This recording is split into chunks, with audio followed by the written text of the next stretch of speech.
Belum mulai ya Pak Husni ya? Belum nih Mbak, belum. Ini sedikit Masih. banget partisipannya sedikit banget nih Pak Husni. Iya ini Pak, mungkin lagi banyak kegiatan nih yang lain nih. Baru pada masuk ini Pak, ini tadi agak terlambat. Ini sambil nunggu Pak Teddy-nya lagi jamaah. Pak Teddy udah siap-siap nih Pak Teddy, Pak Kos Aji ya. Udah standby ini. Siap. Oke. Mungkin langsung kita mulai saja dulu. Assalamualaikum warahmatullahi wabarakatuh. Waalaikumsalam warahmatullahi wabarakatuh. Ya, selamat malam teman-teman semuanya di program Mindshare Talk.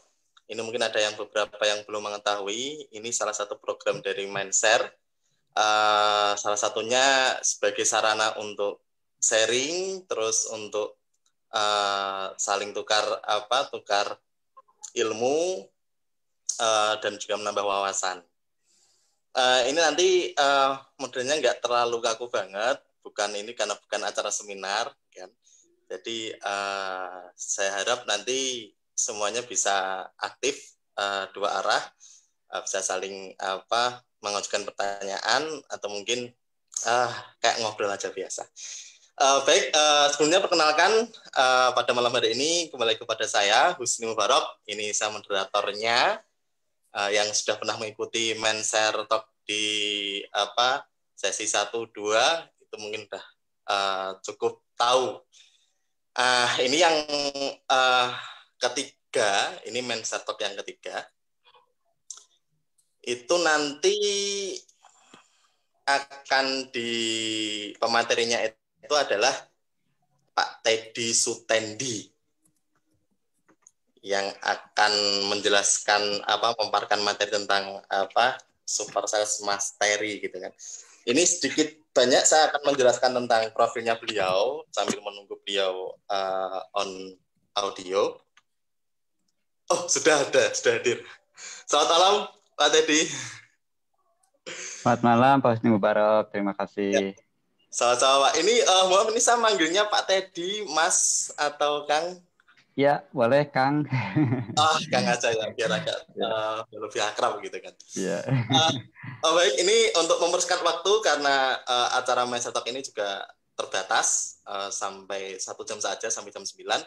Sedikit profil tentang beliau, ini Kang Teddy Sutendi ini adalah lulusan dari Teknik Elektro ITB tahun 2000. Beliau sudah berkecimpung di dunia pendidikan selepas SMU dengan mengajar privat dan bergabung di Bimbel SSC tahun 1999 serta Primagama tahun 2004. Dalam beberapa tahun beliau dipercaya memegang siswa yang akan mengikuti SMPTN dan ujian A-level kurikulum Cambridge Singapura. Dan pada tahun 2001 beliau memulai karir profesionalnya di lingkungan kerja BUMN sehingga saat ini menduduki jabatan sebagai manajer engineering dan manajer pemeliharaan tahun 2012 sampai 2018. Sempat ditawarkan posisi general manager juga pada sebuah BUMN pada tahun 2018. Singkat riwayat pelatihan bisnis beliau itu Certified Grand Belt Six Sigma, terus Certified Management Project, beliau juga seorang Neo NLP Coach, terus Business Mastery. Oke, langsung saja, karena waktu kita juga terbatas, langsung kepada Kang Teddy Sutendi, waktu dan tempat saya persilahkan. Monggo Kang. Ya, baik, terima kasih kepada admin kita yang super semangat, Pak Husni Mubarak. Terima kasih. Saya panggil apa nih, Pak Husni? Kang aja ya? Panggil Kang aja, saya masih bujangan nih Kang Teddy. Siap. Saya izin juga nih teman-teman semua, Bapak Ibu semua, hari ini saya panggil dengan sebutan kakak semua ya. Kakak, ya. Baik, terima kasih sekali lagi Kang Husni Mubarak yang telah memberikan kesempatan kepada saya dan kita semua tentunya untuk belajar bersama di malam yang ceria ini. Ya, mohon izin dan salam hormat juga kepada guru saya juga, Coach Darmawan Aji ya. Mudah-mudahan ada beliau di sini, main share ini mungkin. Ada Kang. Alhamdulillah, terima kasih, siap Coach. Saya menyamar. Siap Coach, mohon izin Coach ini hari ini untuk bisa share dengan rekan-rekan semua. Baik, juga beberapa orang yang saya kenal, khususnya di dunia maya ya, dunia gaib. Jadi belum pernah ketemu, namun beberapa kali berinteraksi seperti Kang Ifung, Kak Riri ya. Jadi beberapa sudah pernah berinteraksi juga di dunia maya ya. Ya, kita mulai. Kang Husin Mubarak, mohon izin. Assalamualaikum warahmatullahi wabarakatuh. Semangat pagi. Ya, salam sehat, salam sejahtera untuk kita semua. Senang sekali Bapak Ibu hari ini bisa sharing ya, berbagi dengan Bapak Ibu semua dalam pembelajaran kita mengenai sales, super sales ya khususnya. Ya, Bapak Ibu sekalian, super sales yang akan kita bahas ini itu tentu saja fungsi utama itu untuk meningkatkan sales ya, meningkatkan omset kita, meningkatkan penjualan kita. Sebetulnya ada 7 rules, 7 jurus untuk super sales yang kita biasa lakukan, namun tentu dengan keterbatasan hari ini, mungkin Kang Husin Mubarak, rekan-rekan sekalian, kita akan bahas tidak lebih dari kemungkinan ya, tapi kita lihat waktu tidak lebih dari 2 gitu ya, karena nanti ada seksi tanya jawab juga yang saya dengar seperti itu. Baik, kemudian menurut data The Code EFT Analyzer ya, Bapak Ibu mungkin sudah pernah mendengar ini semua, bahwa hampir semua bidang bisnis ini terkena dampaknya. Nanti sedikit kita akan review di pandemi ini. Nah, kita akan bahas untuk kemungkinan apa yang bisa kita lakukan di dalam bidang bisnis kita masing-masing, tentu untuk meningkatkan sales tadi ya, meningkatkan revenue, meningkatkan penjualan kita, tentu di bidang Bapak Ibu masing-masing. Ya, izin juga Bapak Ibu semua, di sesi sharing kali ini saya akan memanggil dengan kakak aja ya semuanya. Jadi kakak-kakak semua, banyak yang senior juga di atas saya, tapi juga tadi seperti Kang Husni Mubarak ya. Ya, Kak Husni Mubarak ini mungkin usianya di bawah saya gitu ya. Ya, baik. Ya, kakak-kakak semua, sebelum izin sharing ya Kak Husni Mubarak, saya izin share screen.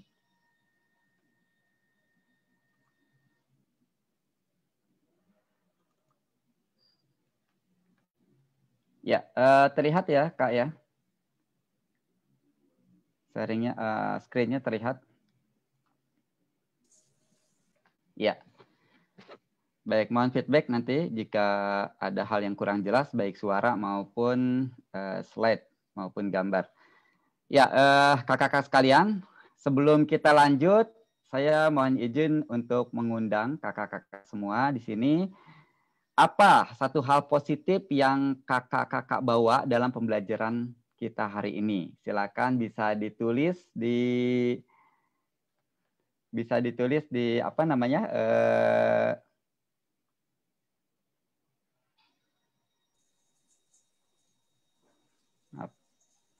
Mungkin bisa ditulis di chat. Ya, bisa ditulis di chat. Silakan kakak sekalian. Apa satu hal positif yang kakak-kakak bawa dalam pembelajaran kita kali ini sebelum kita mulai? Silakan kakak-kakak yang luar biasa. Ya, saya sambil admit teman-teman rekan-rekan yang baru masuk. Ya. Ya, baik. Bagaimana kakak sekalian? Ada yang bisa sharing apa satu hal positif? Curiosity, Kak Rahayu Pawit Ibu ya. Ya, maaf kakak aja ya, Kak Rahayu Pawitri. Curiosity, keingintahuan. Wah, keingintahuan apa nih? Kak Kang Ifung, semangat belajar dan berbagi. Kak Riri. Iya, oh ya, baik Kak Riri. Ya, baik. Nanti Kak Riri mohon dibantu untuk admit peserta yang baru masuk. Ya, baik, baru 2. Siapa lagi yang bisa share? Menambah wawasan baru, Kak Khoi yakin. Alhamdulillah, luar biasa teman-teman sekalian hari ini. Resilient, Kak Sahnu. Iya. Luar biasa. Baik, ada lagi kakak-kakak sekalian yang bisa share apa satu hal positif yang kakak-kakak bawa pada pembelajaran kita pada malam hari ini. Nambah wawasan dan meningkatkan penjualan. Tentu ya, kakak sekalian, kita akan share pengetahuan bagaimana meningkatkan strategi, meningkatkan sales kita, dan tentu nanti akan kombinasi sedikit dengan coaching sehingga kita bisa berdampak kepada peningkatan penjualan. Ilmu baru luar biasa Kak Novita, Kak Setio, mantepin ilmunya Coach Aji. Iya, guru kita ya. Plan, focus, achieve the sales target, of course. Iya, masih ada kakak sekalian? Ya, masih ada? Ya, kalau tidak ada, sambil kita lanjut ya. Silakan kakak sekalian. Sambil kita lanjut, saya buka kembali slide-nya. Ya, ya baik kakak sekalian. Dalam 1 jam ke depan, insya Allah kita akan bahas ya strategi super sales. Ada 7 sebetulnya, namun kita coba optimalkan dengan waktu yang ada. Dan oleh sebab itu, kami mohon nih kakak sekalian, dalam nanti ketika kita mengikuti pembelajaran kita kali ini, jika memungkinkan ya, videonya silakan diaktifkan, tapi dikondisional saja. Kemudian mute mic ya, kecuali diminta unmute. Nah, karena kita akan ada interaksi-interaksi. Kemudian jika ada pertanyaan silahkan di chat room. Nah, bisa dibantu nanti dengan admin kita Kak Husni Mubarok atau Kak Riri tadi ya. Kemudian aktif berpartisipasi dan have fun. Ya, baik kakak sekalian. Kita akan mohon izin untuk bisa mengenalkan terlebih dahulu, seperti tadi sudah disampaikan oleh Kak Husni Mubarok. Jadi saya tidak berhubungan sama training sebetulnya ya, background-nya teknik elektro. Nah kemudian di beberapa perjalanan, mengikuti beberapa training, memang senang belajar, beberapa kali juga mengikuti kelas coach kita, Coach Darmawan Arji. Termasuk diantaranya di dua tahun terakhir ya bergabung dengan Asia Coach, materi yang akan kita bahas pada kali ini. Kemudian di tahun lalu ya mengikuti Geek Coach gitu ya, program Geek Coach baik leadership coach maupun bisnis GBC, Ground Business Coach. Jadi ada 2, ada program Ground Leadership Coach dan Ground Business Coach. Ya, saat ini seperti disampaikan tadi masih aktif di dunia profesional, juga mengembangkan bisnis terutama di dunia pendidikan. Ya, baik kakak sekalian, demikian untuk perkenalan singkat kita. Mungkin bisa dilanjut nanti di Udian Maya atau kalau mau tanya-tanya silakan. Nah, sebelum lanjut, kakak-kakak sekalian, ini adalah yang tadi disampaikan bahwa dengan adanya pandemi ini, data ini cukup familiar pasti saya yakin kakak-kakak sekalian, sering disampaikan, sering dibahas di seminar bahwa dengan adanya pandemi ini sangat berdampak ya dengan bisnis di berbagai bidang bisnis tentu. Termasuk saya di education, di pendidikan, kita ada 2 bimbel yang berbeda, itu juga berdampak gitu. Tapi alhamdulillah dari bulan Maret turun hampir 70% ya, kemudian perlahan-lahan sekarang sudah normal kembali. Ya, baik kakak sekalian, tangan kiri sebelum kita lanjut, kita ingin supaya semangat ya kakak-kakak sekalian. Bisa nih kakak sekalian, kalaupun nggak kelihatan seperti ini ya kakak sekalian, kalaupun di off silakan monitornya, yang dibuka juga lebih bagus lagi. Nah, kakak sekalian, saya ingin kita dalam pembelajaran kali ini memberikan energi ya satu sama lain. Ya, tangannya mungkin bisa dilihat ya monitor saya, walaupun share screen mungkin bisa kelihatan ya. Nah, atau saya tutup dulu. Ya, ya kakak sekalian, seperti ini ya tangannya ya kakak sekalian ya. Bisa ya kakak sekalian.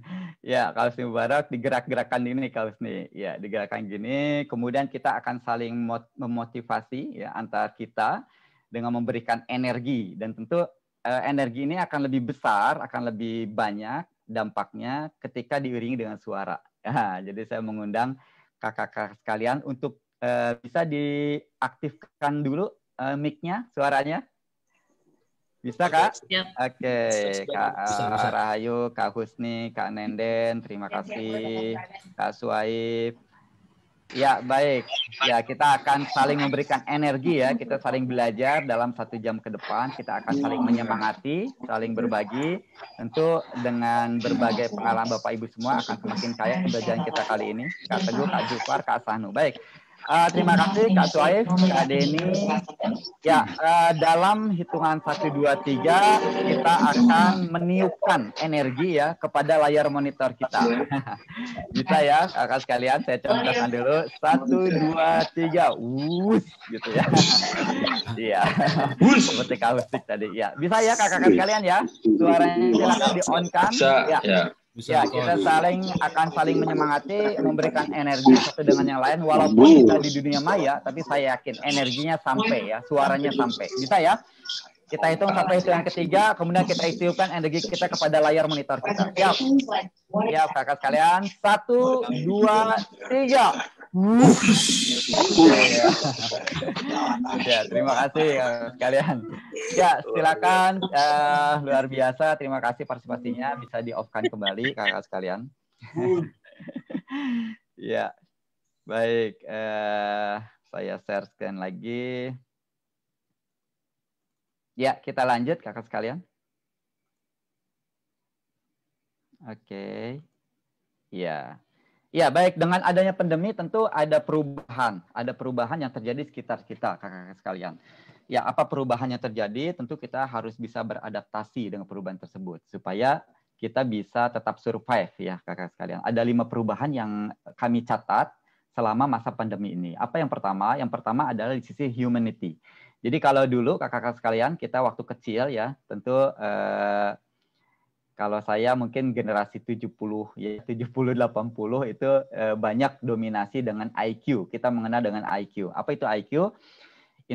Intelligence quotient. Jadi seseorang itu diukur dengan kecerdasan intelijensianya, kemampuan analisa, problem solving gitu ya kakak-kakak sekalian ya. Kognitif, mengingat, menganalisa gitu ya.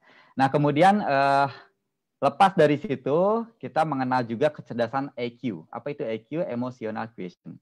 Di situ kita mulai kesuksesan seorang itu ditentukan oleh kemampuan dia adaptasi, kemampuan emosional dia, kemampuan kerjasama, disiplin, tanggung jawab gitu ya kakak sekalian. Kemudian kita juga mengenal di awal di 2000-an ya kalau tidak salah itu mulai muncul SQ ya, di antaranya juga ada SQ di sana, spiritual quotient. Di situ kita baru mengenal hubungan manusia dengan spiritualnya, hubungan dengan Allah Tuhannya gitu ya, kemudian dengan manusia, hablum minallah hablum minanas mungkin kalau dalam agama Islam ya. Tentu di agama yang lain juga pasti akan mengenal itu semua gitu ya. Kemudian juga di sini ada toleransi, empati, rendah hati, itu adalah bagian dari spiritual quotient. Nah, Bapak Ibu sekalian, hari ini kita dengan adanya physical distancing, ya, dengan adanya pandemi ini, kita mengenal satu kecerdasan lagi yang mungkin sudah lama gitu ya, kita suka abaikan, yang disebut dengan PQ. Apa itu PQ? Physical quotient. Ya, physical quotient, artinya kecerdasan fisik. Ya, jadi kembali ini diingatkan kita kembali bahwa kita untuk bisa produktif, untuk bisa bergerak terus, untuk bisa memperbaiki bisnis, untuk bisa action, maka kita juga harus memperhatikan kondisi fisik kita gitu ya.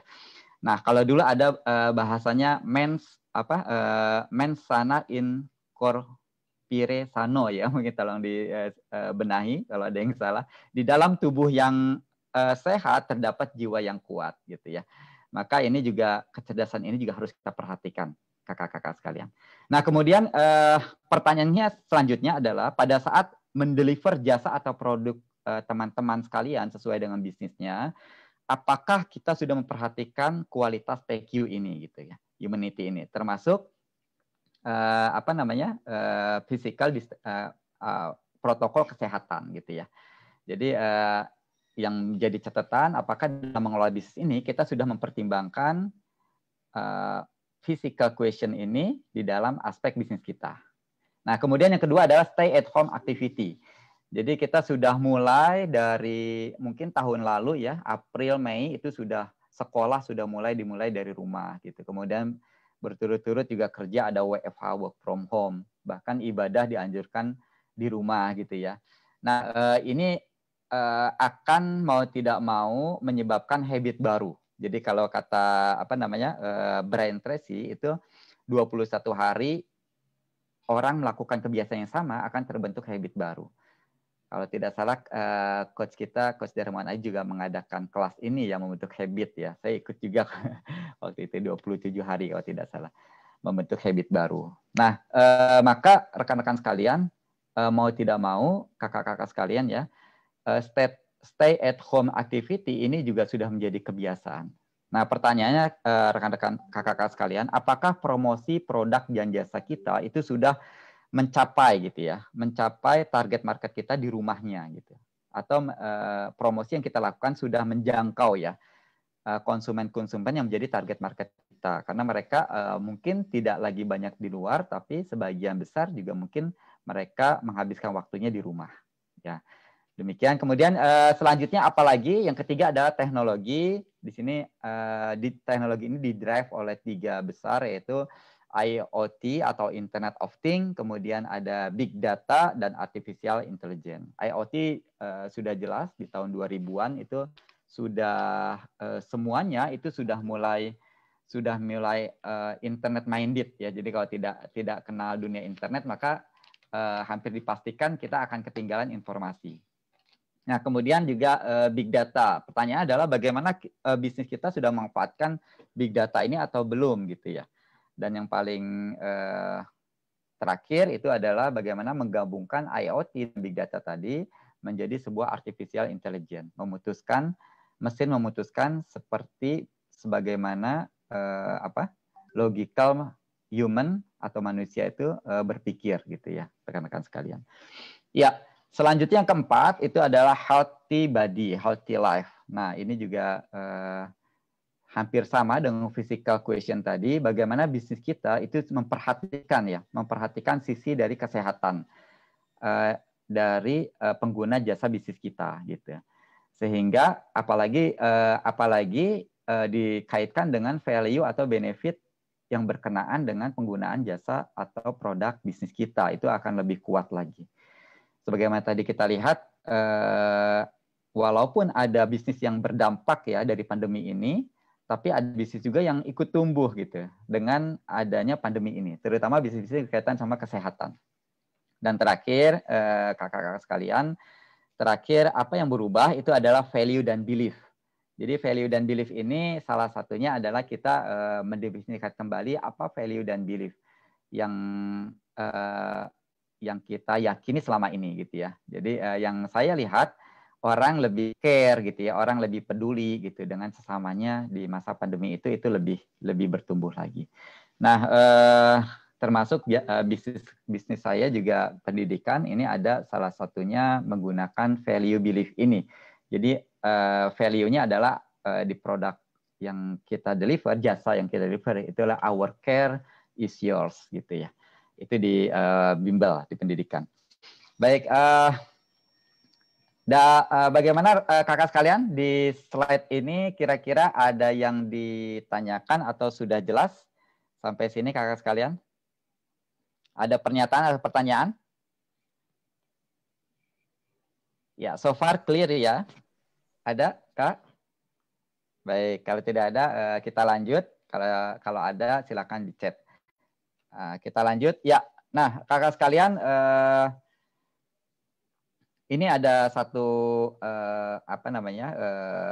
hal bagus yang disampaikan oleh Seven Habits ya, Peter Drucker ini penulis Seven Habits, bahwa the greatest danger in time of turbulence is not the turbulence, it is to act with yesterday logic. Jadi apapun yang terjadi ya, ada namanya dikenal dengan ERO ya, ERO itu E-nya event gitu ya, kemudian R-nya itu respon.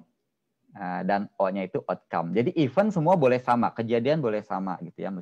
Dalam hal ini mungkin kita sama-sama mengalami pandemik. Tetapi R-nya, responnya yang ditimbulkan oleh setiap pebisnis, oleh setiap orang itu berbeda-beda gitu ya. Nah ternyata kakak-kakak sekalian, respon inilah yang menentukan outcome-nya atau hasilnya apa yang kita terima gitu ya. Apakah kita akan pasrah gitu ya, atau sabar tanpa ujung, atau kita berusaha gitu ya untuk bisa beradaptasi dan terus bergerak untuk bisa eksis ya, baik hal pribadi, diri, bisnis maupun keluarga dan society. Ya, jadi yang paling penting adalah bagaimana kita bereaksi dengan kondisi yang ada gitu ya, adaptasi, agile gitu ya, sehingga kita bisa terus eksis dengan kondisi yang kita hadapi saat ini. Ya, kakak-kakak sekalian, ada 7 super sales mastery yang biasa kita lakukan di Asia Coach. Yang pertama, menjual itu adalah mudah gitu ya. Ini merupakan mindset. Jadi kita akan bahas dari mulai hal-hal dasar yang menyangkut mindset sampai kepada hal-hal yang praktis yang bisa kita lakukan dalam bentuk worksheet, dalam bentuk bisa implemented dalam bisnis yang kita jalankan. Nah, menjual itu mudah. Jadi pertama ini berkenaan sama mindset. Dan mindset ini sangat penting bahwa mindset itu ada sebuah program yang ditanamkan dalam pikiran kita dan itu sangat menentukan mood kita sampai kepada action kita dan hasil tentu saja hasil yang akan kita peroleh. Kemudian yang kedua, ciptakan value, kembangkan produk. Jadi selama ini kita banyak pebisnis di luar sana yang orientasinya adalah produk gitu ya. Produk gitu. Padahal bisa jadi yang dicari customer itu sebetulnya adalah value atau paling tidak benefit ya yang dirasakan oleh customer tersebut ketika membeli produk dan jasa bisnis kita. Kemudian yang ketiga, tentukan why sebelum what. Nah, ini menarik, ada bukunya juga ditulis oleh Simon Sinek ya. Kalau nggak salah Coach Aji juga ada ringkasannya nih. Saya pernah baca juga. Tentukan why sebelum what. Nah, mudah-mudahan bisa sampai sini nanti pembahasannya. Apa kaitannya sama bisnis kita gitu ya. Kemudian yang keempat ada bangun sales funnel generator. Jadi ini adalah sales funnel tentu tidak asing bagi pebisnis, bagi kakak-kakak sekalian, bahwa di dalam sales funnel kita mengenal adanya leads ya. Mungkin beda-beda ya namanya. Tapi di kita itu biasa digunakan dengan kata leads. Apa itu leads? Leads itu adalah orang-orang yang potensi menggunakan bisnis kita, itu ada leads. Kemudian dari leads, kemudian kita kenakan dengan strategi marketing kita, maka dia akan mengerucut menjadi prospek.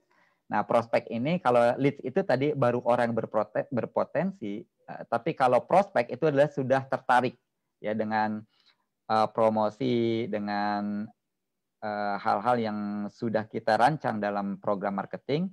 Maka si lead tadi tertarik kepada menggunakan bisnis kita, maka dia naik peringkatnya menjadi prospek. Nah, kemudian dari prospek, bagaimana prospek tersebut kita konversi menjadi buyer ya. Jadi buyer itu adalah orang yang pertama kali membeli bisnis kita.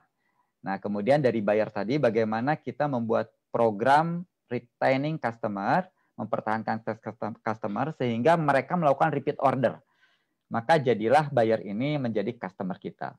Nah, bisnis kakak-kakak sekalian itu tidak akan menjadi besar ketika kita hanya mengandalkan leads, prospek, dan buyer. Tetapi bisnisnya akan menjadi besar ketika kita punya customer. Ya, sehingga customer itu adalah orang yang membeli bisnis kita, jasa atau produk kita berulang-ulang ya, atau buyer yang membeli bisnis kita secara berulang-ulang. Nah, dengan itu, dengan customer yang semakin besar, maka kita akan bisnis kita akan semakin besar. Ya, kemudian yang kelima, kita berhubungan dengan apa yang dikenal dengan ZMOT gitu ya. ZMOT, MOT atau Moment of Truth. Moment of Truth adalah momen di mana kita berinteraksi dengan pelanggan kita. Ada 5 tahap. Bagaimana kita menentukan atau menanamkan kesan kepada pelanggan kita sehingga mereka tertarik kepada kita. Dari mulai Z mode, zero moment of truth, kemudian first mode, second mode, third mode, sampai ultimate mode gitu ya.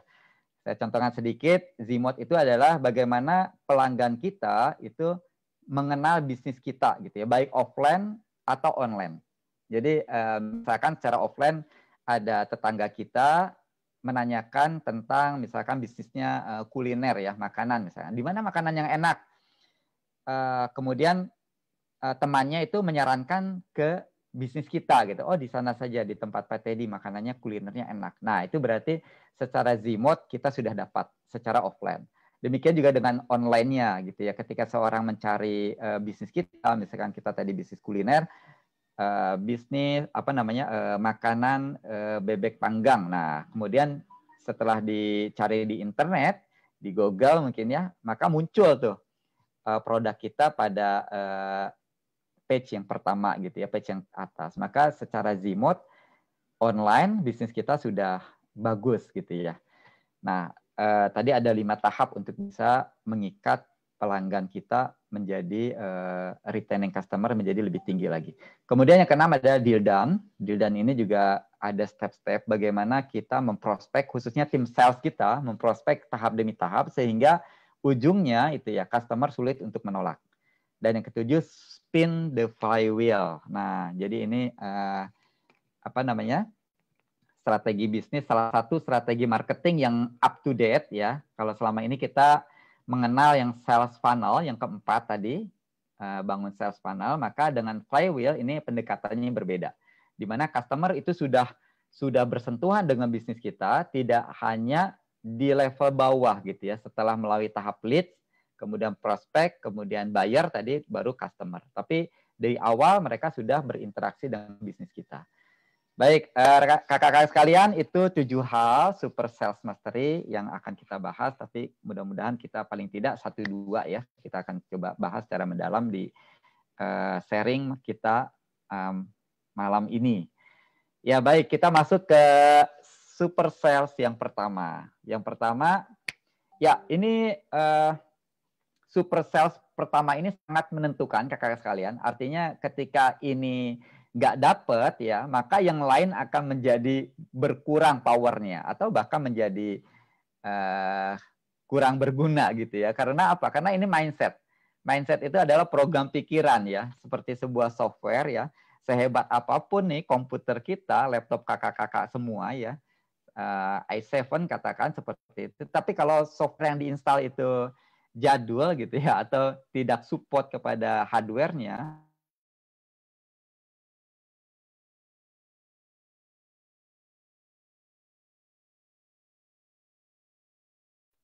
ya, kakak sekalian, ketika kita mempunyai mindset yang salah mengenai bisnis kita, maka besar kemungkinan kita akan tidak mencapai target atau keinginan goal yang kita inginkan.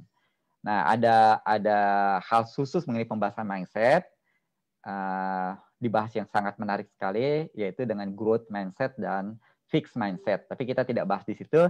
Di sini kita membahas khusus tentang mindset bahwa menjual itu mudah.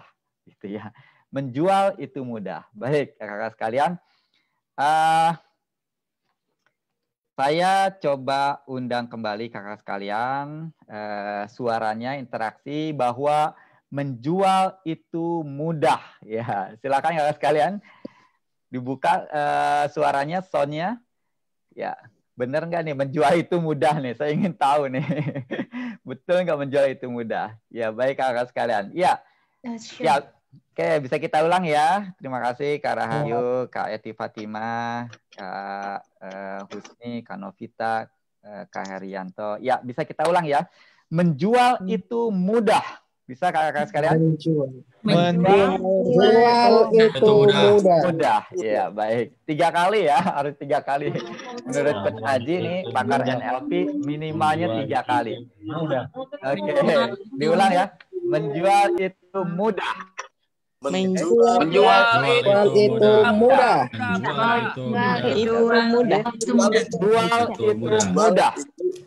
Menjual itu mudah. Oke. Iya, luar biasa. Baik, kakak sekarang saya ingin sekarang mindset ini kita tanamkan dalam pikiran kita. Bisa ya kakak sekalian ya, tangannya bisa diangkat, nggak apa-apa, nggak kelihatan di layar. Ya, Kak Husni sama saya aja lah contohnya. Teman-teman, kakak-kakak sekalian bisa lihat Kak Husni dan saya. Ya, baik. Tangannya kakak sekalian kita tempelkan ya di pikiran kita. Menjual itu mudah. Ya, menjual itu mudah. Oke, makasih Kak Teguh. Menjual itu mudah. Menjual itu mudah. Oke, sekali lagi, menjual itu mudah. Menjual itu mudah. Terima kasih. Sekarang kita tanamkan dalam hati. Turunkan dalam dada, kakak sekalian. Menjual itu mudah.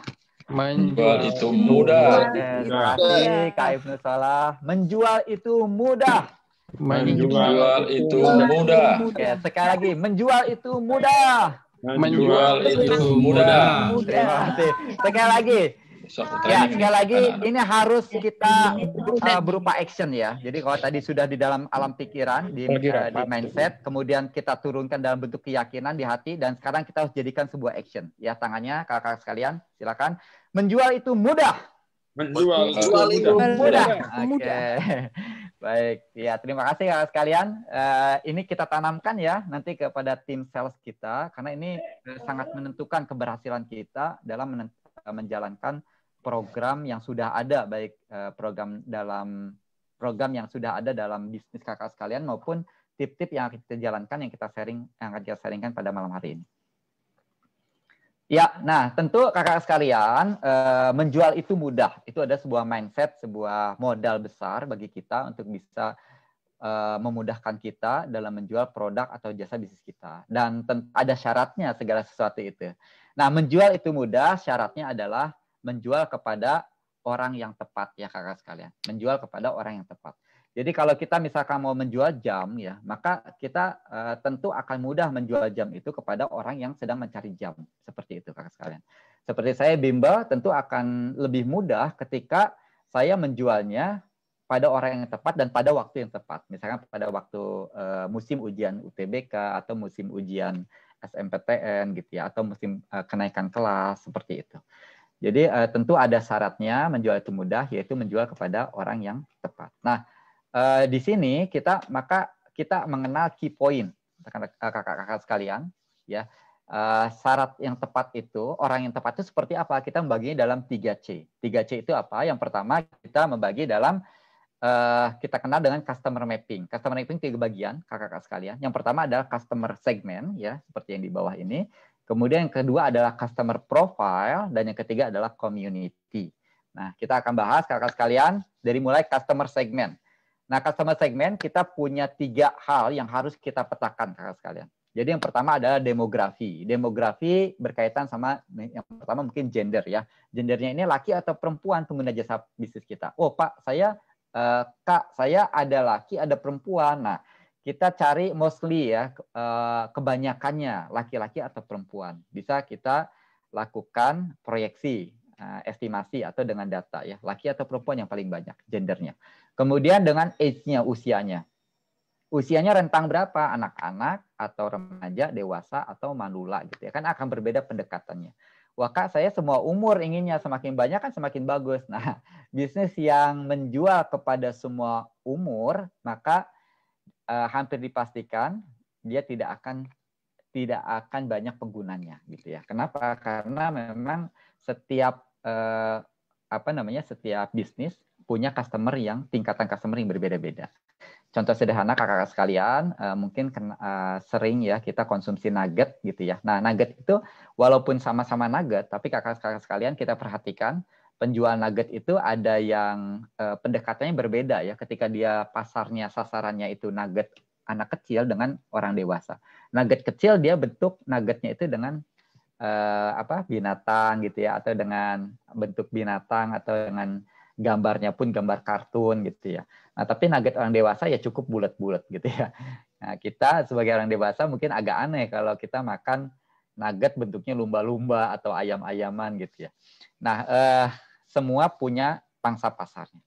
Apalagi kemudian occupation ya, pekerjaan. Apakah dia seorang target market kita itu adalah pebisnis, pengusaha atau karyawan gitu ya, atau pensiunan atau mahasiswa atau masih sekolah gitu ya, tentu punya pendekatan yang berbeda-beda. Kemudian education-nya SMA, S1 ya, atau S3, doktor ya, tentu berbeda kakak sekalian ya. Nanti coba kita contohkan semuanya dengan apa yang sudah kita lakukan. Kemudian income-nya. Income juga kakak sekalian perlu dilakukan. Apakah kita main di pasar low income atau di middle gitu ya, atau di high income gitu.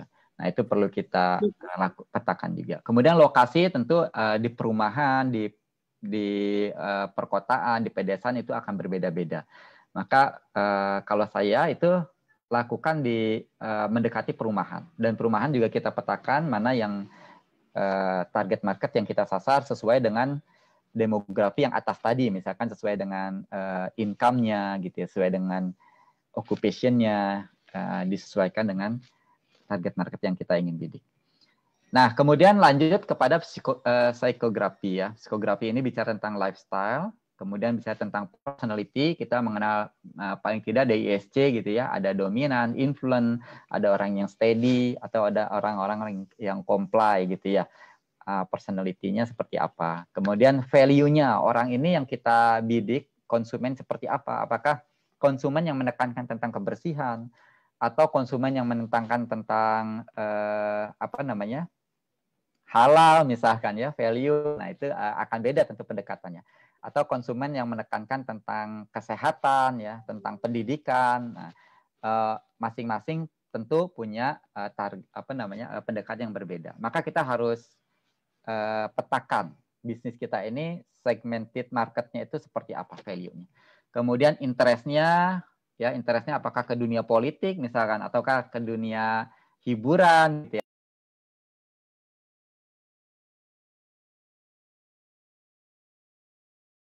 Nah, kemudian selanjutnya sebentar.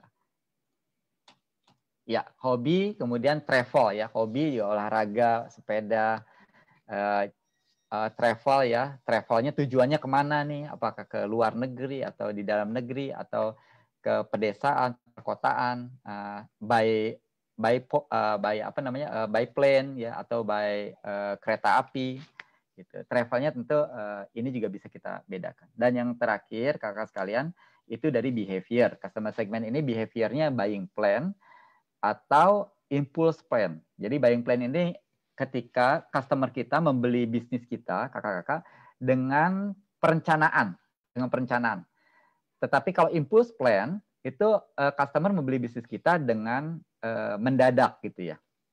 Contoh buying plan ini mungkin sederhananya itu ini ya Kak ya. Ketika kita memutuskan untuk membeli rumah gitu kan. Tentu membeli rumah tidak ujuk-ujuk kita lagi jalan-jalan ada stand developer, kemudian dia menawarkan rumah langsung kita beli gitu ya. Tentu biasanya properti itu orang membelinya dengan perencanaan. Tetapi kalau impulse plan, misalkan contohnya kita lagi ke mall, kemudian kita lewat ada baju yang menarik. Nah itu baju itu adalah salah satu produk yang behaviornya itu dengan impulse plan. Nah bisnis kita seperti apa kakak-kakak sekalian? Kemudian ada buying rules. Buying rules ini seperti ini, Kak. Saya mungkin nulis ya. Jadi buying rules ini, nah buying rules ini ada buying rules. Bentar. Oke, saya di sini aja.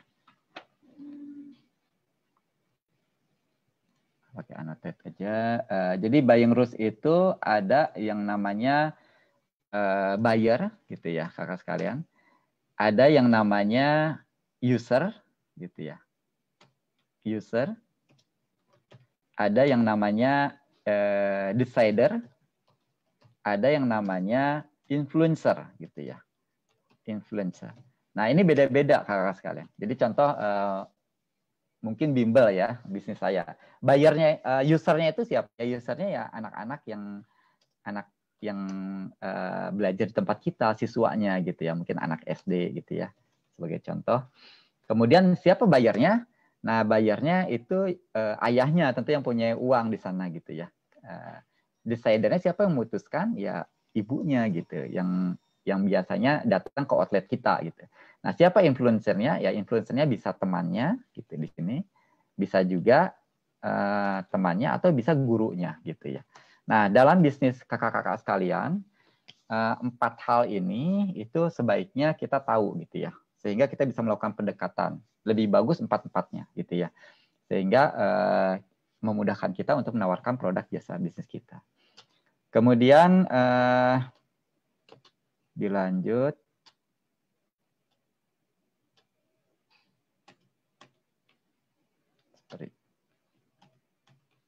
Ya, kemudian payment-nya seperti apa? Payment-nya apakah dengan mencicil atau dengan kontan gitu ya. Dan channel-nya, di mana mereka menemukan bisnis kita. Apakah dengan pameran, apakah dengan outlet, apakah dengan apa namanya media sosial gitu ya, dengan Instagram, dengan Facebook, apa dengan TikTok mungkin ya, atau dengan YouTube gitu ya. Nah, channelnya seperti apa? Bagaimana mereka bertransaksi dengan bisnis kita? Menemukan bisa bertransaksi dengan bisnis kita. Kemudian usage-nya, ya dan lain sebagainya. Jadi ini rekan-rekan sekalian, customer segment itu adalah menentukan bagaimana tipe demografi, psikografi, dan behavior dari pelanggan bisnis kita. Nah, sedikit saya mungkin akan contohkan di sini apa namanya customer segment yang sudah kita lakukan ya rekan-rekan sekalian. Oke, sebentar.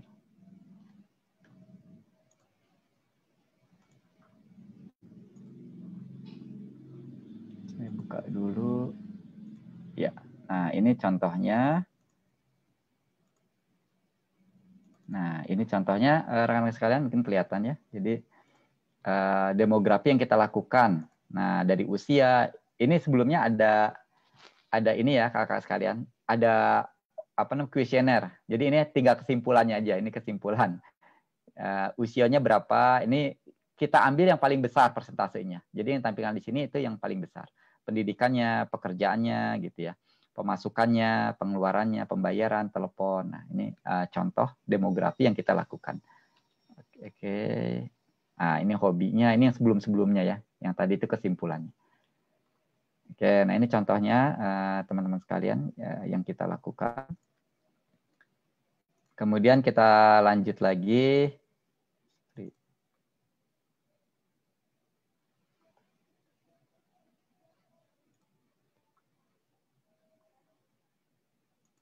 Oke.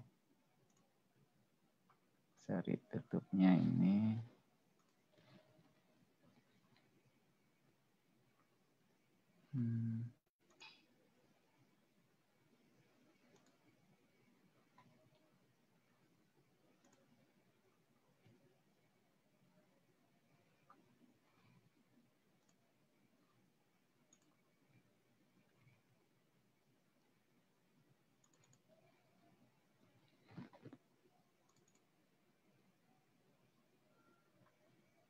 Oke.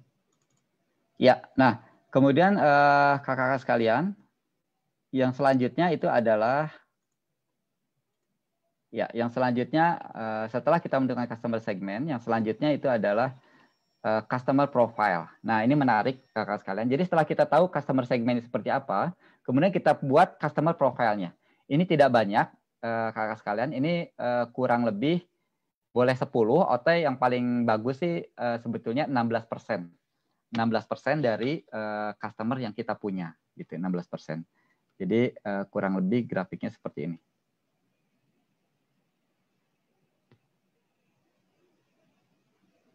Nah, pengguna bisnis kita itu kurang lebih seperti ini.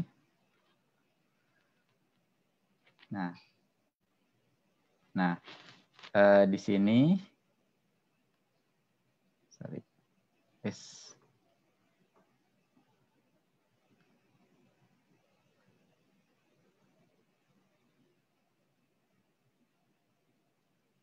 Oke, diulang lagi ya. Oke, kelihatannya kakak sekalian. Jadi kurang lebih seperti ini. Nah, yang kurva normal ya, yang di tengah-tengah ini pengguna bisnis kita kurang lebih jumlahnya yang sorry, error kayaknya ya.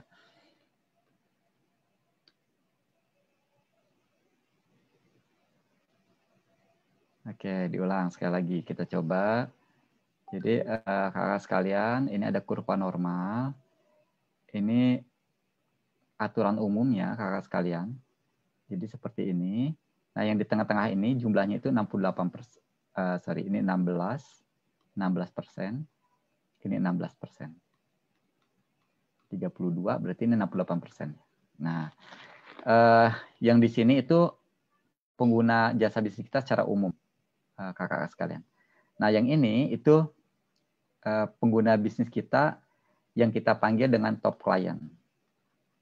Nah, top client. Apa itu top client? Nah, ini yang menarik. Kita akan bahas mengenai top client. Nah, kembali lagi kakak sekalian. Jadi dalam menentukan siapa customer profile kita, ini ada 10 ya kakak sekalian ya kita tentukan, atau yang 16% dari customer yang menggunakan bisnis kita, gitu ya. Nah, oke. Nah, ini ya. Pastikan kakak sekalian, saya menggunakan prinsip top client, gitu. Nah, top client-nya apa? Top client ini adalah orang-orang yang menggunakan bisnis kita, gitu ya. Dan mereka punya karakteristik tertentu, gitu ya. Nah, karakteristik yang pertama itu adalah kita harus buat dulu daftar klien kita ya dari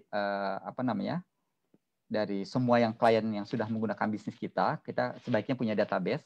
Kemudian tandai klien mana saja yang ketika kita mendengar namanya kita segan, gitu ya.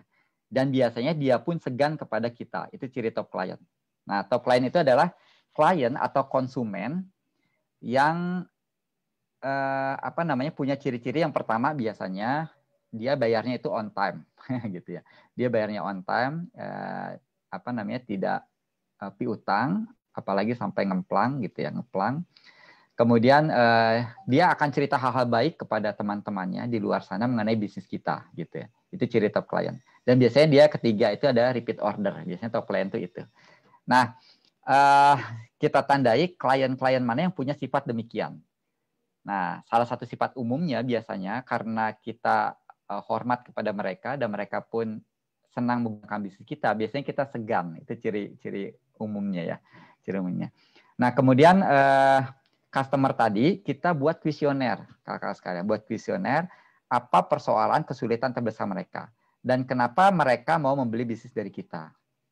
Nah, ini kakak sekalian hasil kuesionernya kita buatkan menjadi benefit atau value bisnis kita. Jadi bisnis kita itu dibangun untuk memenuhi atau memecahkan persoalan mereka.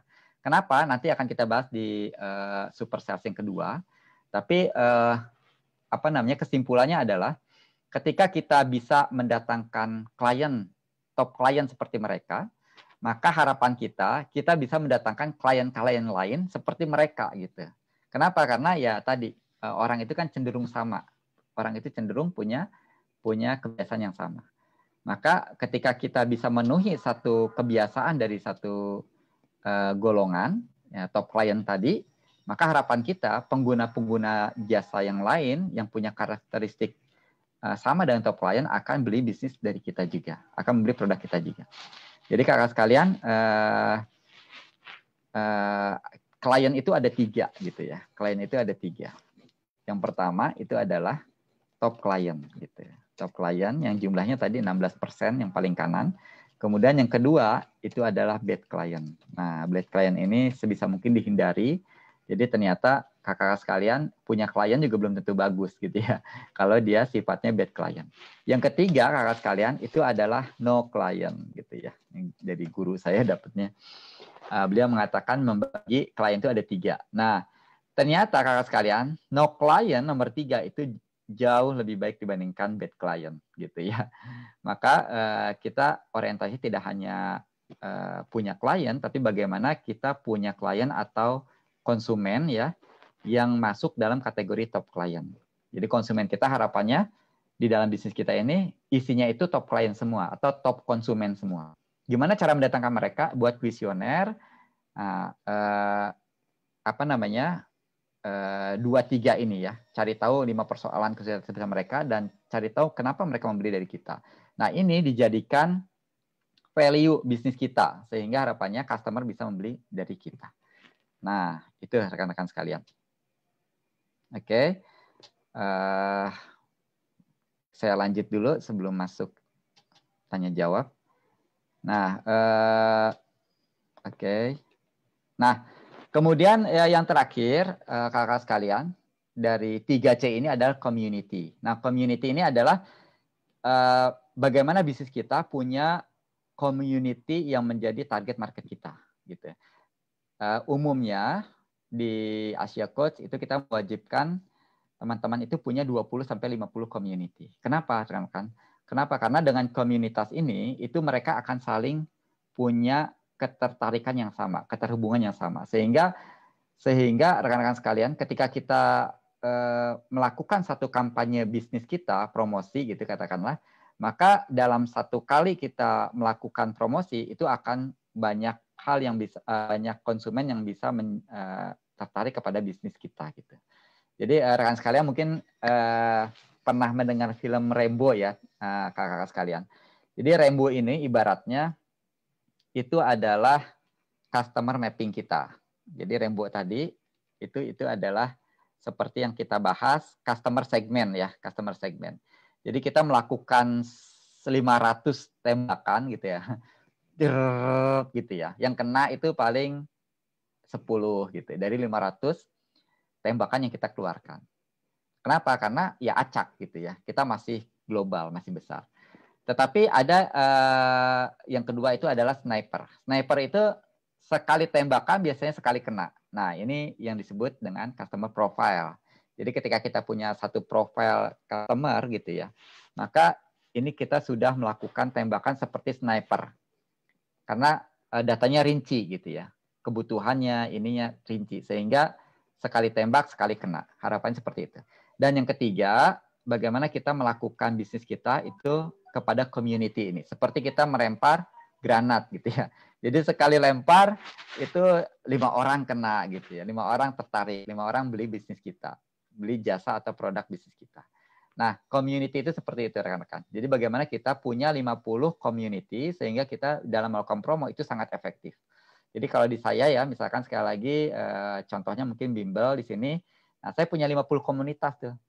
Nah, komunitas itu apa? Nah, komunitas itu ya orang-orang yang tertarik atau yang berkumpul dalam satu kepentingan yang sama. Misalkan komunitas SMA 1 gitu ya. SMA 1 Bandung misalkan seperti itu. Atau komunitas SMA 1 Tangerang, nah, katakan seperti itu. Itu satu komunitas. Kemudian SMA berapa, SD-nya, SMP-nya. Kemudian di Facebook, di Instagram. Nah, itu ada 50 komunitas. Nah, pertanyaannya, berapa komunitas yang sudah kakak-kakak lakukan di dalam bisnis kakak-kakak sekalian? Nah, pertanyaan seperti itu. Ya, ada berapa kakak-kakak? Bisa ditulis di chat mungkin. Ada berapa komunitas yang kakak-kakak sudah bangun dalam bisnis kakak-kakak sekalian? Silakan di chat kakak sekalian. Nah,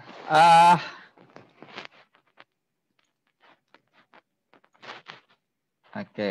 Nah, kakak-kakak sekalian, saya sudah menyediakan juga di sini worksheet ya untuk memudahkan kita bagaimana kita menentukan melakukan langkah-langkah ini gitu ya. Jadi langkah-langkah ini.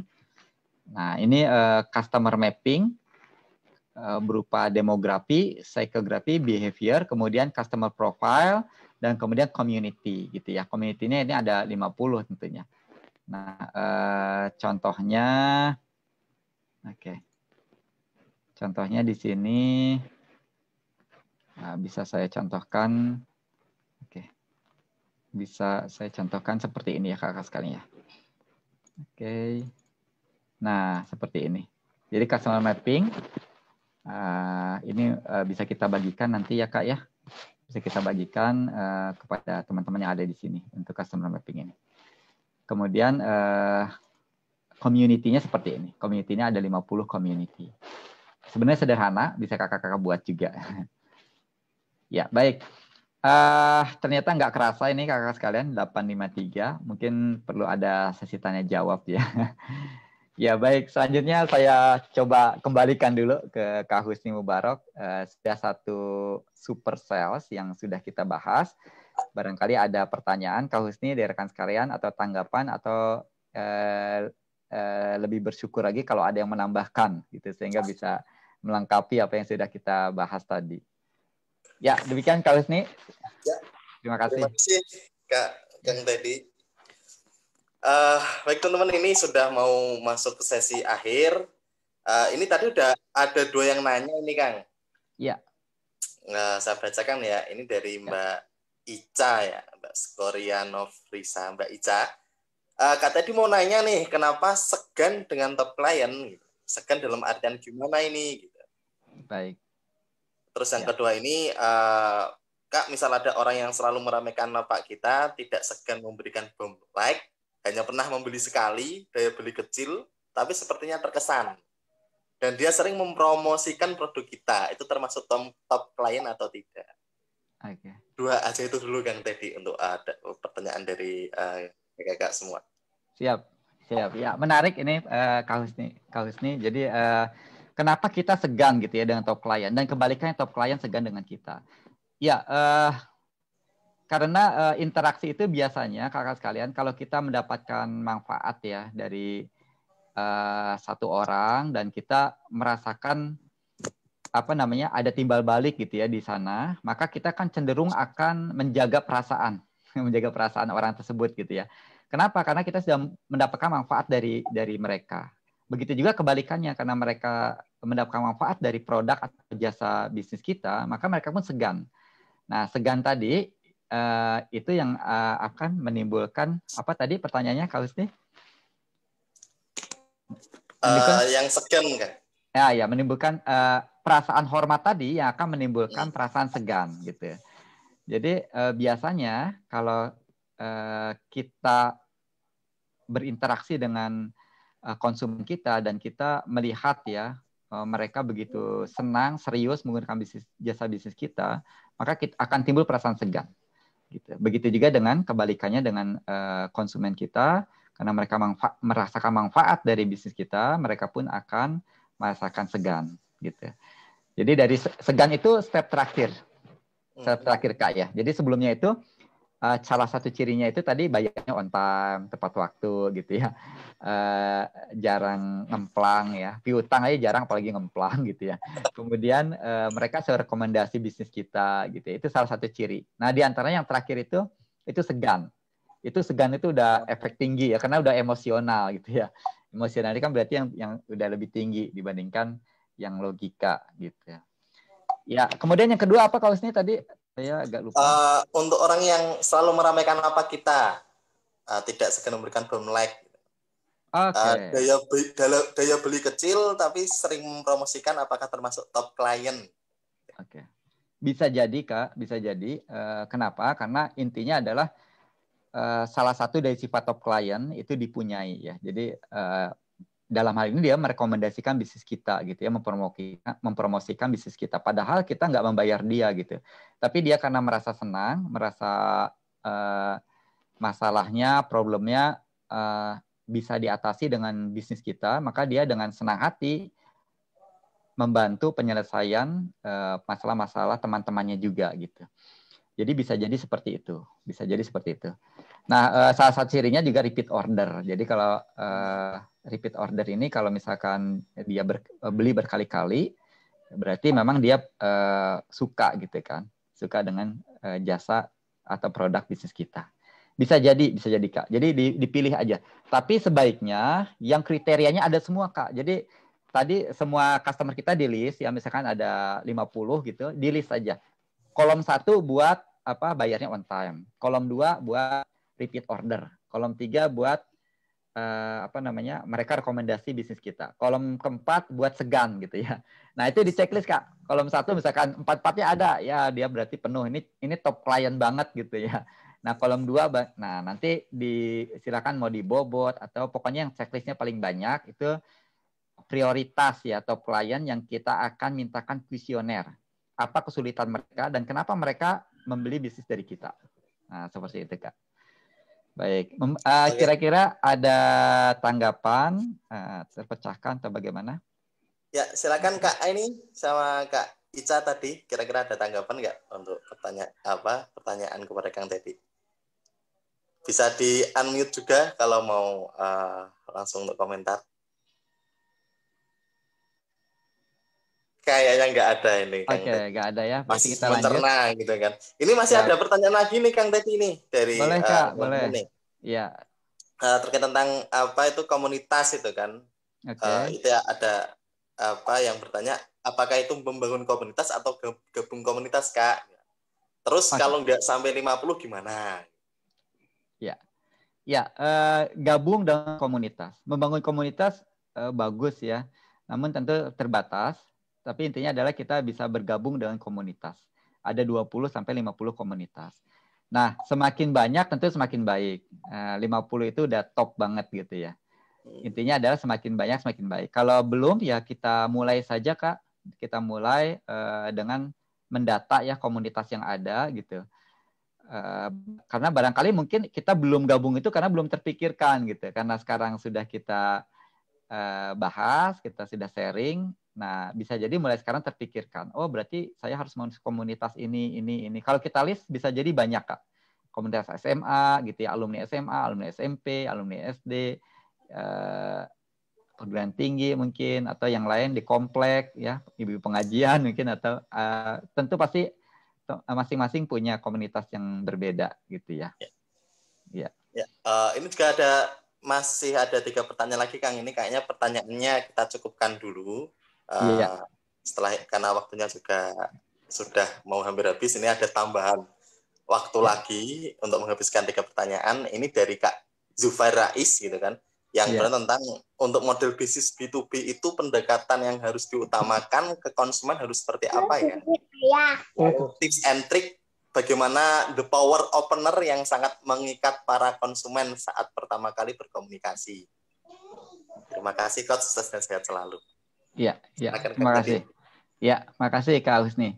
Tadi yang pertama B2B ya, pendekatan customer-nya seperti apa ya? Ya baik. Makasih Kak Husni. Ya, B2B pada prinsipnya juga sama dengan B2C ya, business to customer. Jadi kita harus punya customer mapping. Jadi customer segmen kita seperti apa gitu ya. Nah, misalkan apa ya, bank ya. Bank industri bank sama industri mungkin industri ini ya yang membutuhkan nasabah dari bank. Nah, membutuhkan dana dari bank. Nah, bank itu bisa menyisir customer segmennya itu apakah industri misalkan industri listrik ya kayak di saya yang menjadi customer segmennya gitu. Maka dia profiling tuh industri listrik itu karakteristiknya seperti apa gitu ya. Dia profiling kebutuhannya, kemudian penggunaan dananya kapan biasanya gitu. Seberapa besar, sistem pembayarannya seperti apa. Nah, dia profiling user-user tertentu yang menggunakan dananya dia. Seperti itu, Kak. Jadi demografi itu bisa digunakan dalam B2B gitu. Karakteristik konsumen seperti apa yang mau kita bidik gitu ya. Nah, seperti itu. Kemudian profilnya juga sama. Ketika kita mau masuk customer profile-nya. Jadi kalau tadi customer segment yang pertama, kemudian yang kedua customer profile-nya juga sama. Nah, di industri B2B yang mau kita masukkan, ini customer profile-nya siapa nih yang biasa kita temui, misalkan orang SDM gitu ya. Kalau di industri yang jadi kunci itu orang SDM. Nah, orang SDM pun kita profile lagi, orang SDM-nya seperti apa gitu sifatnya gitu ya. Di industri yang kita masuki gitu, yang kita bidik tersebut. Nah, jadi kurang lebih hampir sama, Kak. Kita lakukan customer segment, customer profile, dan bisa jadi ada community-nya gitu ya. Ada community-nya, sama-sama industri listrik, sama-sama industri perbankan gitu ya. Ada community yang bisa kita masuki. Seperti itu, Kak. Ya. Gimana Kak Zufair Rais? Ada komentar atau mungkin ada mau menambahi mungkin? Ya, boleh Mas Husni ya. Ya, siap. Mangga, Kang. Mau nanya Coach, tadi saya mau nanyanya lebih ke pendekatannya itu lebih harus secara personal atau memang secara general aja gitu loh untuk B2B-nya itu sendiri, karena kan memang decision making-nya sama B2C berbeda ya, karena kan tim pembelian juga pasti lebih banyak. Kalau konsumen kan pasti kalau B2C konsumen akhir aja kan ya. Nah, maksud saya pendekatan yang lebih mendalamnya itu mungkin seperti apa? Seperti itu, Coach. Ya, siap Kak Jifar. Ya, baik. Jadi pertama profiling tetap dilakukan, customer segment, siapa yang menjadi menjadi tujuan ya, yang menjadi market utama dari bisnis kita gitu. Misalkan tadi sektor perbankan atau sektor perbankan ya, misalkan yang atau sektor tenaga listrik lah, misalkan sektor tenaga listrik ya, industri listrik. Nah, atau consumer good. Nah, misalkan consumer good ya, ini yang menjadi target market kita. Nah, maka kita profiling nih consumer good yang seperti apa, lokasinya, demografinya gitu ya. Kemudian income scale-nya, revenue scale-nya ya, pendapatan revenue-nya dia berapa, sales-nya gitu. Semua tuh dilakukan. Nah, kemudian setelah itu kita lihat siapa decision maker-nya di industri tersebut gitu. Nah, decision maker ini mungkin lebih ke arah customer profile-nya gitu. Kalau tadi customer segmennya itu di industrinya, customer profile-nya itu di decision maker-nya, Kak. Jadi di bisnis, katakan tadi consumer good ya, PT ABC gitu. Nah, di sini siapa sih yang menjadi apa namanya decision maker-nya, influencer-nya, decider-nya tadi kan, user-nya ya. Semuanya kita dekat itu. Karena beda-beda, bisa jadi usernya itu orang operasional, tapi decider-nya itu orang HRD gitu. Ya udah, kita dekati tuh orang-orang itu. Jadi profilingnya seperti itu, Kak Jufar Rais. Mudah-mudahan menjawab ya, Kak Jufar ya. Oke, Coach, terima kasih. Ya, sama-sama. Ini the last pertanyaan ini, Kang Dedi. Oke, Kak. Ini dari sekaligus saya sambungkan juga pertanyaan dari Mbak Novita sama Bu Nenden. Ini terkait tentang bagaimana menentukan top client dan menciptakan top client. Untuk Kak Novita ini, beliau sebagai seorang agen sebuah produk yang mayoritas penjualan itu diambil oleh agen lain. Nah, itu gimana itu, Kang Dedi? Ya, menentukan top client dan mencari top client. Dan menciptakan. Yang kalau Bu Nenden itu, bagaimana kita lakukan untuk menciptakan top client? Menciptakan top client. Oke. Menemukan dan menciptakan ya. Tadi industrinya apa, Kak Husni? Maaf. Agen sebuah produk yang mayoritas penjualan itu diambil oleh agen lain. Ini pertanyaan, apakah sesama agen ini bias dianggap sebagai klien? Oke. Agen sebuah produk ya, diambil produknya agen, jadi ada banyak agen yang lain mungkin itu, Kang Dedi. Agen untuk menentukan top client itu gimana gitu. Oke, ya baik. Ya, agen berarti dia menyalurkan produk ya biasanya kepada konsumennya gitu ya. Biasanya kan distributor, agen gitu ya. Kemudian dia baru ke konsumen. Nah, tentu sama. Jadi dia bisa ke hilir, bisa ke hulu tuh. Kalau ke hilirnya berarti langsung ke konsumen, ya berhubungan dengan konsumen. Nah, tetap dicari siapa nih top client yang menggunakan bisnis kita gitu, yang menggunakan produk kita, yang mesen produk ke kita gitu ya. Nah, itu di data sama yang tadi, Kak. Jadi kurva normal gitu ya. 68-nya itu ada di tengah-tengah, ini customer secara umum. Kemudian yang sebelah kanannya itu 16% itu adalah top client kita, dan yang sebelah kirinya itu 16% lagi bisa jadi itu bad client atau klien-klien yang normal ke bawah lah gitu ya katakan. Nah, yang 16% di atas ini, di kanan ini, itu yang punya sifat-sifat repeat order gitu ya. Terus kasih tadi bintang 5 gitu ya. Nah, itu yang coba kita dekati, Kak. Kita minta kita minta testimoninya, dan kita jadikan sebagai value VP ya, value proposition bisnis kita gitu, sebagai benefit, sebagai spesifikasi gitu ya. Mungkin di yang kedua ya, di bahasan super sales yang kedua kita kenal spesifikasi, benefit, dan value bisnis kita. Nah, intinya adalah value proposition bisnis kita itu apa? Masukan dari top client tadi gitu. Bahkan bisa jadi ke depannya dibangun nih sama top client kita itu ke agen member get member gitu. Bisa jadi seperti itu. Kami menerapkan juga member get member. Dan tentunya top client akan dengan sangat hati ya dengan member get member. Kenapa? Karena mereka senang kok dengan bisnis kita. Kita kenakan komisi ya, kenakan insentif. Sebetulnya nggak dikenakan pun mereka senang. seperti kita ya, kalau kita pernah gunakan produk dan kita senang dengan produk tersebut, bangga gitu ya, maka dengan senang hati kita promokan ke teman-teman kita walaupun nggak diminta gitu.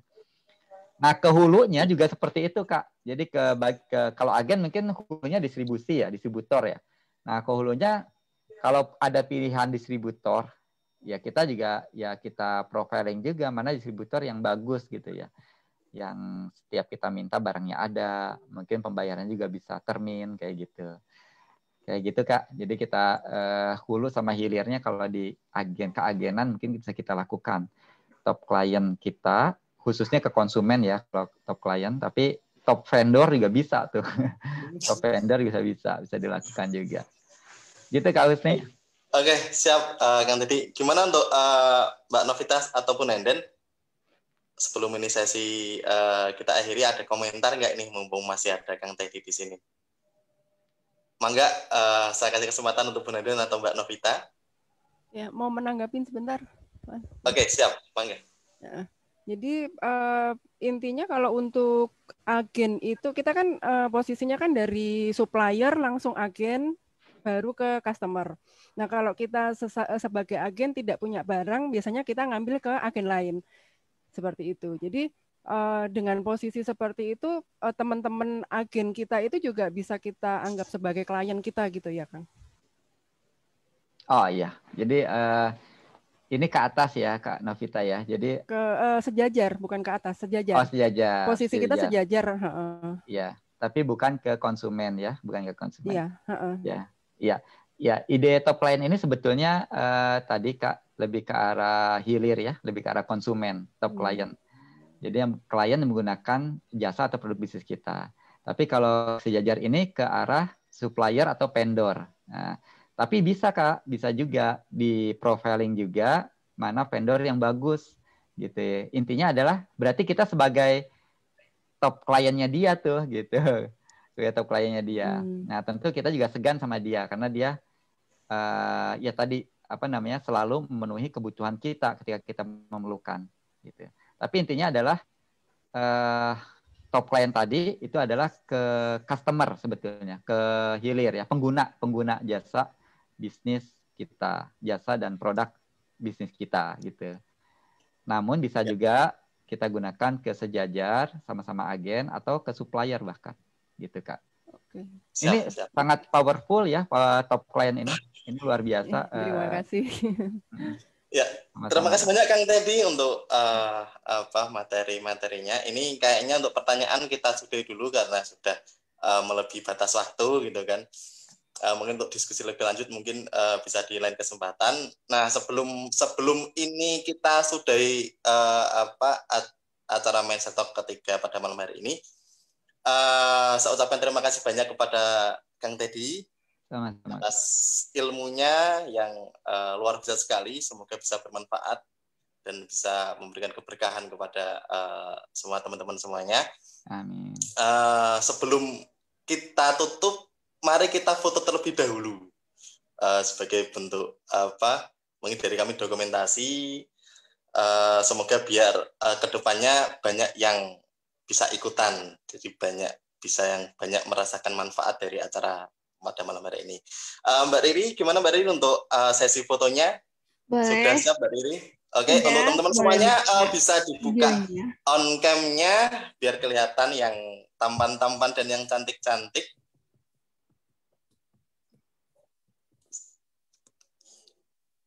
Sudah ini Mbak Riri? Sudah. Bu Nenden, mangga. Mbak Wiwit. Ya. Sebagian sudah pada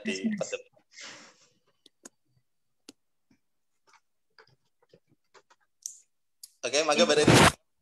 Oke. 1, 2, 3. Bentar. Sekali lagi ya. 1, 2, 3. Oke, thank you. Ya, terima kasih teman-teman semuanya yang sudah berkenan hadir di acara Mindset Talk ketiga pada malam hari ini.